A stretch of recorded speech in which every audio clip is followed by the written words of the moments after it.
Assalamualaikum warahmatullahi wabarakatuh. Perkenalkan, nama saya Ainina Akisa Sifani dengan NIM 24010530015. Pada kesempatan kali ini, saya akan mempresentasikan materi belajar mandiri yang sudah saya pelajari selama 1 semester ini, yang diampu oleh Bapak Pujidianto MPD. Baik, sebelum itu saya akan menjelaskan apa sih konsep belajar mandiri itu. Jadi, belajar mandiri adalah kemampuan seseorang dalam bertanggung jawab atas proses pembelajarannya. Konsep belajar mandiri lebih diartikan dengan inisiatif atau motivasi yang ada pada diri siswa. Proses belajar dapat dilakukan seorang diri maupun dalam kelompok. Tetapi, siswa harus memiliki inisiatif atau dorongan dari dirinya untuk belajar. Dengan adanya inisiatif atau motivasi, siswa akan aktif mencari sumber belajar lain selain dari sekolah. Pasalnya, sekolah seringkali hanya menyediakan sumber belajar yang terbatas. Jika siswa tidak berinisiatif belajar mandiri, maka ilmu yang akan didapat terbatas pula. Pada materi pertama, yaitu pedagogi, andragogi, dan heutagogi. Jadi, pada pedagogi, andragogi, dan heutagogi ini ada yang namanya garis kontinum. Ada isinya level 1, yaitu pedagogi. Jadi pedagogi ini umumnya diterapkan pada anak-anak dan remaja.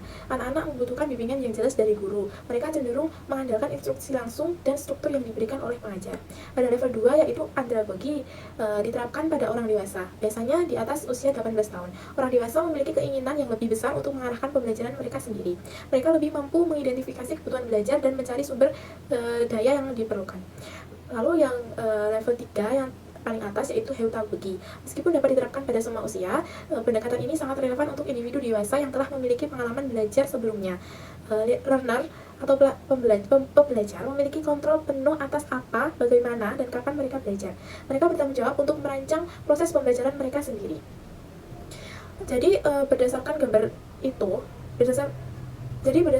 ini, dapat dijelaskan bahwa hubungan antara pedagogi, andragogi, dan heutagogi dapat dilihat dari tingkat kematangan peserta didik serta syarat kemandirian belajar, bahwa semakin bertambah umur, maka akan matang dan bertambah kemandirian belajarnya. Sementara dilihat dari peran didik atau instruktur, maka semakin bertambah usia, peran instruktur serta materi yang terstruktur semakin berkurang, dan sebaliknya. Semakin muda anak-anak dengan pendekatan pedagogi, maka peran instruktur dan materi yang terstruktur semakin dominan.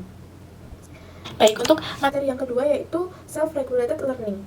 Jadi, SRL atau self-regulated learning adalah suatu konsep mengenai bagaimana seseorang menjadi pengelola dirinya sendiri dalam kegiatan belajarnya. Self-regulated learning adalah suatu kemampuan di mana seseorang dapat mengaktifkan dan mendorong pemikiran, perasaan, dan tindakan yang telah direncanakan secara sistematis dan berulang yang berorientasi untuk mencapai suatu tujuan dalam belajarnya. Dimensi yang ditekankan oleh self-regulated learning yaitu yang pertama ada metakognisi, motivasi, dan perilaku. Metakognisi adalah pengetahuan yang berasal dari proses kognitif kita sendiri beserta hasil-hasilnya. Ketika anak berkembang, mereka menjadi lebih cermat. Mereka tahu bagaimana cara mengontrol serta memonitor belajar mereka sendiri. Yang kedua, motivasi merupakan pendorong yang ada pada individu untuk dapat mengarahkan individu dalam mengorganisir aktivitas belajarnya. Motivasi merupakan proses yang memberi semangat, arah, dan kegigihan perilaku. Perilaku yang termotivasi adalah perilaku yang penuh dengan energi, terarah, dan bertahan lama. Yang terakhir yaitu perilaku. Perilaku merupakan upaya dari individu untuk memilih, menyeleksi, dan memanfaatkan strategi belajar dan lingkungannya yang mendukung aktivitas belajarnya. Perilaku belajar merupakan cara yang dilakukan siswa supaya mereka dapat mengerti dan memahami apa yang mereka pelajari selama proses belajar tersebut berlangsung dan sesudah proses belajar itu selesai. Baik, untuk materi selanjutnya yaitu self-directed learning. SDL atau self-directed learning merupakan model pembelajaran yang mempelajari tentang kesiapan untuk melakukan pembelajaran secara mandiri dengan beberapa indikator yang memiliki sifat inisiatif belajar atau tanpa bantuan dari orang lain. Bantuan yang dimaksud adalah merumuskan tujuan pembelajaran, mengidentifikasi sumber belajar, menentukan strategi belajar, dan mengevaluasi hasil belajar. Nah, dimensi yang ditekankan pada self-directed learning itu juga ada 3. Yang pertama ada person, proses, dan konteks. Jadi, ketika individu memiliki karakteristik yang mendukung atau person, proses belajar dirancang dengan baik atau proses dan konteks mendukung pembelajaran, maka self-directed learning dapat berkembang dengan optimal. Untuk materi selanjutnya yaitu self-determined learning. Jadi self-determined learning atau pembelajaran mandiri adalah sebuah pendekatan pembelajaran di mana individu memiliki kendali penuh atas proses belajar mereka, menekankan pada kemampuan individu untuk menetapkan tujuan belajar sendiri, memilih strategi yang paling efektif, dan mengevaluasi kemajuan belajar secara mandiri. Dimensi yang ditekankan pada self-determined learning itu juga ada 3. Yang pertama yaitu refleksi. Siswa didorong untuk merefleksikan proses belajar mereka, mengevaluasi tujuan, dan menyesuaikan strategi sesuai kebutuhan. Lalu yang kedua ada pengaturan diri. Siswa mengatur tujuan belajar berdasarkan minat dan kemampuan pribadi serta memantau kemajuan mereka secara mandiri. Lalu yang ketiga yaitu siswa memiliki kebebasan untuk memilih apa yang ingin mereka pelajari dan bagaimana cara terbaik untuk mencapainya. Lalu materi selanjutnya itu ada perbedaan self-regulated learning, self-determined learning, dan self-directed learning. Kalau self-regulated learning itu selevel dengan pedagogi, yaitu pembelajar mengatur dirinya dalam belajar. Lalu kalau self-directed learning juga selevel dengan andragogi, yaitu pembelajar mampu sebagai pengarah utama dalam proses belajarnya. Dan self-determined learning itu selevel dengan heutagogi, yaitu pembelajar mampu mengambil kendali penuh atas proses belajarnya. Lalu materi selanjutnya yaitu ada motivasi sebagai konsep dasar belajar mandiri. Jadi motivasi belajar merupakan konsep pertama belajar mandiri dan merupakan prasyarat bagi berjalannya belajar mandiri. Motivasi belajar tersebut merupakan kekuatan pendorong dan pengarah perbuatan belajar. Pendorong dalam arti memberi kekuatan yang memungkinkan kegiatan belajar dijalankan. Pengarah dalam arti memberi tuntunan kepada perbuatan belajar ke arah tujuan yang telah ditetapkan. Anatomi belajar mandiri menurut Mujiman 2011 seperti pada gambar, yaitu terdiri atas kepemilikan kompetensi tertentu sebagai tujuan belajar, lalu belajar aktif sebagai strategi belajar, keberadaan motivasi belajar sebagai prasyarat berlangsungnya kegiatan belajar, dan paradigma konstruktivisme sebagai landasan konsep seperti ditunjukkan pada gambar. Landasan merupakan hal penting yang harus diperhatikan dan dibangun dengan kuat atau kokoh agar hal-hal lain di atasnya tidak roboh atau gagal.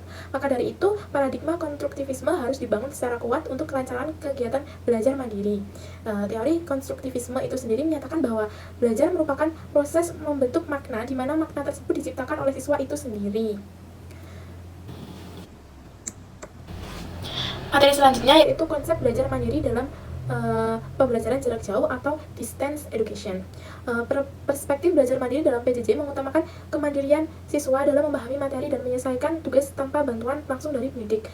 Peserta didik diharapkan mampu lebih aktif dalam mencari materi pendukung dalam memahami materi pelajaran. Pendidik dalam hal ini adalah sebagai pengawas pada proses pembelajaran yang sangat terbatas, tentunya hanya bisa melalui platform daring seperti Google Meet, Zoom, Google Classroom, atau aplikasi lainnya.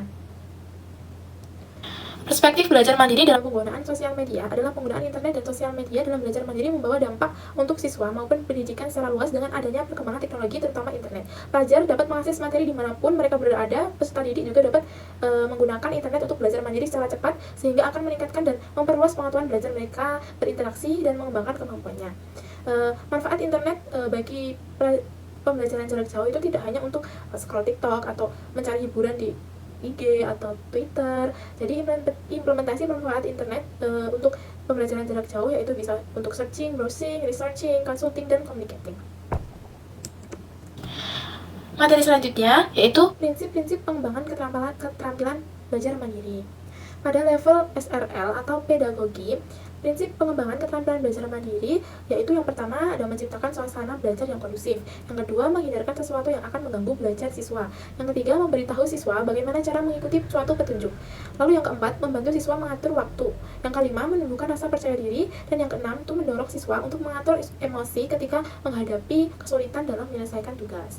Untuk yang kedua yaitu ke level self-directed learning atau andragogi. Prinsip ini berkaitan dengan kemandirian, relevansi, pengalaman, partisipasi aktif, orientasi, refleksi, dan fleksibilitas.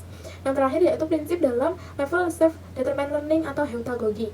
Yang pertama ada merasakan belajar yang selaras dengan eksistensi, yang kedua memfilter pengalaman yang tidak selaras, lalu yang terakhir yaitu membuat proses kurikulum fleksibel. Pada materi selanjutnya yaitu dukungan teknologi bagi pembelajaran mandiri. Menurut Commission on Instruction Technology 1970, teknologi pembelajaran adalah usaha sistematik dalam merancang, melaksanakan, dan mengevaluasi keseluruhan proses belajar untuk suatu tujuan, serta didasarkan pada penelitian tentang proses belajar.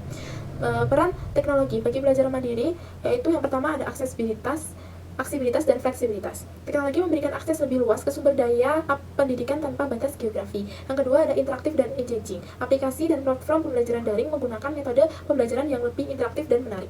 Yang ketiga ada adaptabilitas dan personalisasi. Sistem pembelajaran disesuaikan dengan kebutuhan. Dapat menganalisis kemajuan peserta didik dan memberikan materi yang sesuai. Yang Keempat, yaitu kolaborasi dan komunikasi. Teknologi berperan untuk kolaborasi antara peserta didik dan pengajar. Aplikasi kolaboratif dapat memberikan peserta didik untuk bekerja sama, bertukar ide, dan memperluas pengalaman belajar. Yang terakhir yaitu evaluasi dan umpan balik. Teknologi mempermudah proses evaluasi dan umpan balik kepada peserta didik. Kemungkinan mereka untuk memahami kekuatan dan kelemahan dan membuat perbaikan secara cepat. Di dukungan teknologi untuk belajar mandiri ini ada Web 2.0 dan 3.0. Yang saya akan bahas yang pertama yaitu Web 2.0. Merupakan sebuah jaringan website yang dinamis dan berada dalam sebuah platform di mana para pengguna dapat berinteraksi dan berkomunikasi satu sama lainnya. Teknologi Web 2.0 dalam pembelajaran mandiri bertujuan mendorong pendidik dan peserta didik untuk melakukan diskusi non-formal, berdialog, kolaboratif, dan saling berbagi ilmu secara terbuka. Itulah yang menjadi alasan Web 2.0 sangat digemari oleh peserta didik. Beberapa contoh aplikasi dari Web 2.0 adalah Facebook, Twitter, LinkedIn, YouTube, Blogger, WordPress, dan lainnya. Yang kedua yaitu Web 3.0 atau bisa dikenal dengan semantic web, adalah teknologi untuk mengolah informasi pada halaman website dengan menggunakan teknologi framework berbasis RDF atau Resource Description Framework. Hal utama yang membedakan Web 3.0 dengan Web 2.0 adalah kemampuan komputer dalam mendefinisikan data dalam bentuk metadata, lalu mempelajari data tersebut untuk menjadi sebuah pengetahuan, sehingga pada akhirnya program komputer mengerti makna dari sebuah data yang ditampilkan pada sebuah halaman website. Pada teknologi inilah mulai dikenal dengan adanya kecerdasan buatan dalam mengolah sumber informasi yang ada. Nah, pada materi selanjutnya yaitu saya akan menjelaskan tentang model pembelajaran untuk pengembangan keterampilan belajar mandiri. Model pembelajaran yang saya cantumkan itu ada dua. Yang pertama ada problem based learning. Karakteristik problem based learning yaitu untuk memanfaatkan berpikir kritis untuk memecahkan masalah, dan manfaatnya yaitu untuk meningkatkan motivasi belajar, keterampilan mengolah sumber belajar, kemampuan berkomunikasi, dan rasa tanggung jawab. Lalu ciri-ciri problem based learning, yang pertama adanya pengajuan pertanyaan masalah atau kemampuan untuk menanyakan suatu permasalahan yang perlu dipecahkan. Yang kedua, berkolaborasi, yaitu maksudnya adalah melakukan kerjasama untuk mencapai tujuan bersama. Yang ketiga, fokus pada keterkaitan antar disiplin, maksudnya berfokus pada kegiatan atau hal yang berkaitan dengan kedisiplinan. Yang keempat, yaitu terdapat penyelidikan autentik, yaitu penyelidikan siswa yang bertujuan untuk mencari solusi atas masalah yang nyata. Untuk model kedua yaitu project based learning. Kalau problem based learning yaitu masalah, dan kalau project yaitu menciptakan proyek berdasarkan materi yang diajarkan. Manfaatnya meningkatkan kemampuan perkembangan anak, menstimulasi anak, dan meningkatkan perkembangan anak. Untuk ciri-cirinya yaitu yang pertama melibatkan siswa dalam masalah yang kompleks dan nyata, menggunakan pikiran yang kritis dalam pemecahan masalah, penelitian, dan keterampilan. Dan yang ketiga yaitu memberi siswa kesempatan untuk belajar dan mencoba keterampilan mereka sendiri. Untuk materi terakhir yaitu instrumen pengembangan keterampilan belajar mandiri. Instrumen pengembangan adalah metode yang dirancang untuk membantu meningkatkan keterampilan siswa, pengetahuan, dan kemampuan tertentu. Fokus utama alat pengembangan adalah pembelajaran dan peningkatan berkelanjutan. Instrumen pengembangan self-reported learning pada pembelajaran online yaitu yang pertama platform e-learning seperti Moodle atau Google Classroom memungkinkan siswa mengakses materi pembelajaran, mengerjakan tugas, dan berinteraksi dengan pengajar serta teman sekelas. Ini memberikan fleksibilitas dalam belajar sesuai dengan kecepatan masing-masing siswa. Yang kedua, aplikasi pembelajaran interaktif seperti aplikasi gamified yang mengintegrasikan elemen permainan dapat meningkatkan motivasi siswa dalam belajar. Contohnya aplikasi yang memberikan poin dan rencana untuk pencapaian tertentu.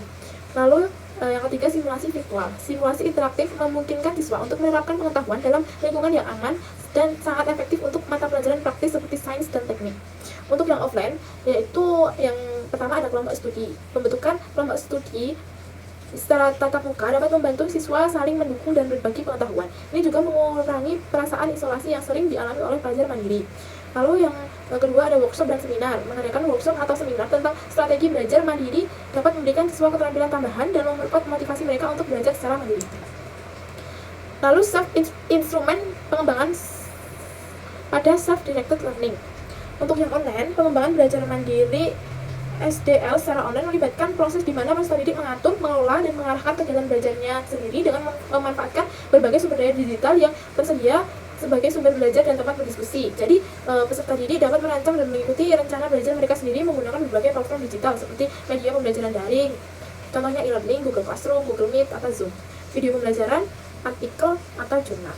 Lalu untuk yang offline, pengembangan pembelajaran mandiri Subject learning merujuk pada proses pembelajaran di mana peserta didik mengambil tanggung jawab penuh atas pembelajaran mereka, tetapi dilakukan tanpa bergantung pada teknologi atau internet. Pembelajaran ini mengandalkan instrumen dan metode yang dapat diakses secara fisik dan dilakukan secara mandiri. Dengan instrumen seperti buku, modul, soal latihan, dan teknik pembelajaran aktif, siswa bisa membangun keterampilan belajar mandiri yang efektif dan produktif. Nah, saya juga melakukan observasi, yaitu mewawancarai guru tentang pemahaman konsep belajar mandiri menurut beliau. Yang saya dapatkan, beliau memahami konsep belajar mandiri yaitu peserta didik bukan sekedar belajar secara individu, melainkan proses belajar yang dilakukan akibat dari timbulnya keinginan peserta didik dalam mencapai tujuan pembelajaran. Dengan munculnya keinginan belajar tersebut, maka peserta didik dapat melakukan pembelajaran mandiri secara individual maupun dibantu oleh orang-orang di sekitarnya, baik orang yang sudah mengerti maupun sesama peserta didik yang masih dalam proses belajar. Dengan menerapkan belajar mandiri di kelas, beliau melihat peserta didik lebih aktif terlibat dalam pembelajaran. Biasanya mereka akan menyampaikan pendapat dari hasil brainstorming yang nantinya akan beliau konfirmasi mengenai kebenarannya ataupun beliau perbaiki apabila masih ada hal yang belum tepat.